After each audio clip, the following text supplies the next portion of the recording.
Eu vim aqui sem intenção de mostrar só pontos turísticos, até porque essa cidade não é uma cidade turística, mas claro que eu vou mostrar alguns lugares interessantes.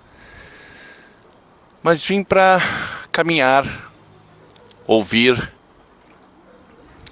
e tentar entender por que essas cidades pequenas, esses vilarejos, às vezes dizem muito mais do que muita cidade grande. Bom, gente, hoje eu estou em Gélida, como dizem os espanhóis. E aí ao fundo são as montanhas Montserrat, que eu vou falar um pouquinho mais sobre elas. E também estou pensando em fazer um vídeo, que é um lugar fascinante.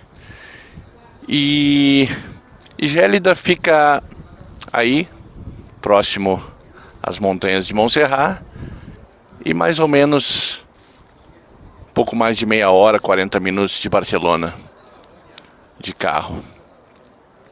E hoje a gente vai tentar descobrir o que tem de legal nessa cidadezinha.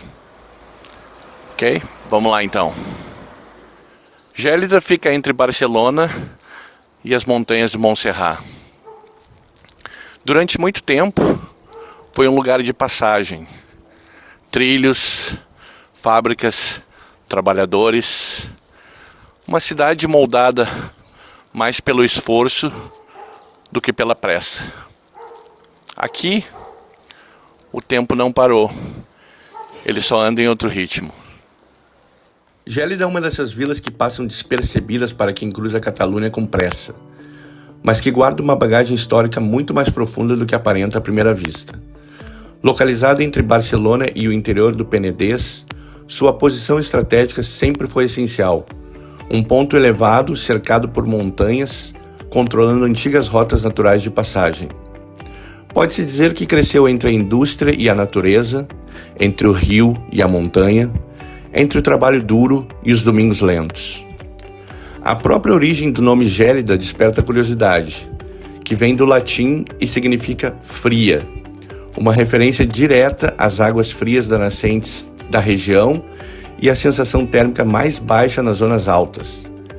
Isso já nos diz muito sobre o território, um lugar onde a natureza sempre teve papel central na vida das pessoas. O que mais me chama atenção em lugares como Gélida não é necessariamente o que eles mostram, mas sim o que eles não precisam provar. Ninguém aqui está tentando impressionar. As casas estão abertas, o comércio funcionando, a vida fluindo, vida de cidade pequena. Às vezes as conversas são baixas e tudo parece suficiente. Eu estou na frente do funicular de Gélida e um fato curioso é que esse é um funicular que não é turístico. Ele foi construído visando mais as pessoas que vivem aqui do que as pessoas que visitam. E outro fato curioso é que esse é um dos funiculares mais curtos da Europa, ligando a parte baixa ao centro, ou a parte alta, onde eu estou agora. É só uma pena que está fechado agora. Não está funcionando. Aqui tem uma placa atrás de mim dizendo que está em manutenção. Não sei quando reabre. Não vamos poder dar uma voltinha. Outro elemento curioso e muito simbólico de Gélida é o funicular, um dos poucos da Catalunha ainda em funcionamento em vilas pequenas. Ele não foi construído para turistas, como ressaltei no vídeo anterior, mas sim para resolver um problema prático, a grande inclinação entre a estação e o centro da vila. Durante décadas, ele fez parte do cotidiano dos moradores, transportando trabalhadores, estudantes e até compras do mercado.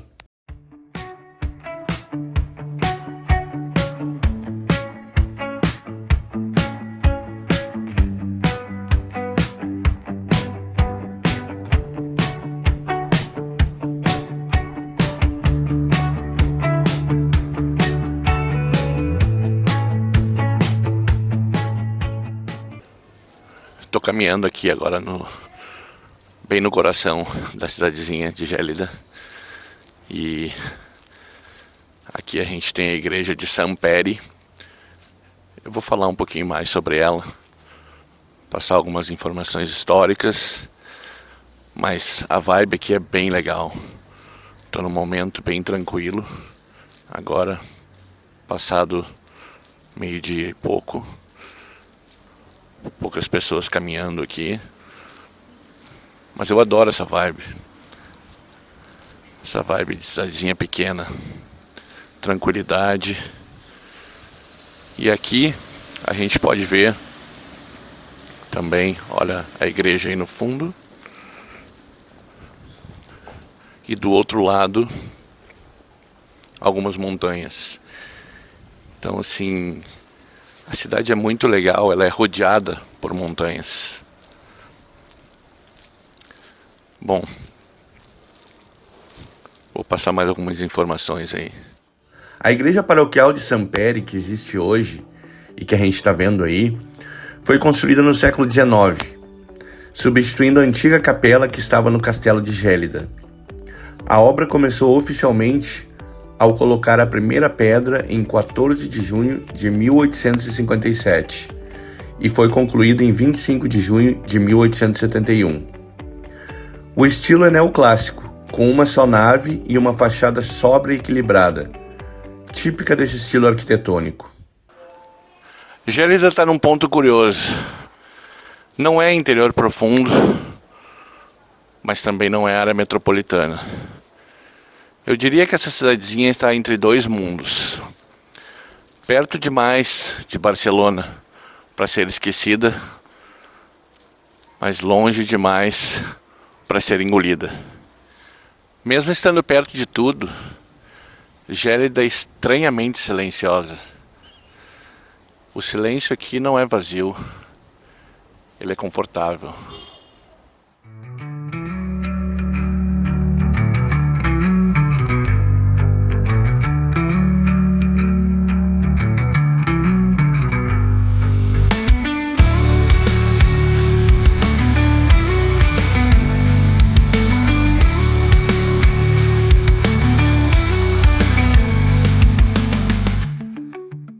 Já em tempos mais recentes, Gélida viveu um capítulo importante com a chegada da ferrovia no século XIX. A estação ferroviária que a gente está vendo aí transformou completamente o vilarejo, conectando-a diretamente a Barcelona e impulsionando o crescimento econômico. Isso facilitou o transporte de vinho, produtos agrícolas e também atraiu novos moradores. Bom, eu dei uma parada aqui numa ponte que eu encontrei, que é bem próximo ao centrinho, a Praça da Igreja, e é uma ponte bem movimentada, uma avenida, tem bastante carro passando aqui, e lá ao fundo, no topo da montanha, já dá para ver umas torres, está o castelo de Gélida. Bom, eu estou indo para lá agora e vamos ver o que a gente encontra das ruínas, porque é um castelo em ruínas, mas eu tô curioso para saber. Beleza? Bora lá.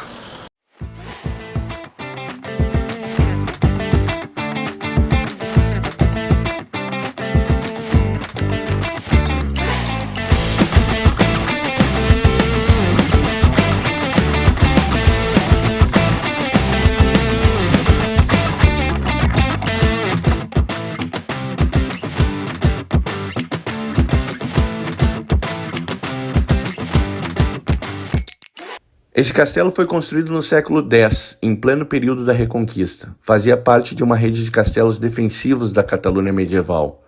Do alto, era possível controlar o vale do rio Llobregat, uma rota importante e estratégica. Não era só uma fortaleza militar, mas um ponto de controle econômico e político. Hoje é mais ruína simbólica do que fortaleza, como eu falei. Um ponto importante também é que boa parte do castelo foi destruída durante a Guerra de Sucessão Espanhola, no século XVIII. Outra curiosidade interessante é que o castelo passou por diversas mãos nobres ao longo dos séculos, incluindo famílias importantes da nobreza catalã. Ele foi ampliado, reformado e em certos períodos praticamente abandonado, refletindo as mudanças práticas da região. Hoje, suas ruínas contam uma história silenciosa de conflitos, alianças e decadência feudal.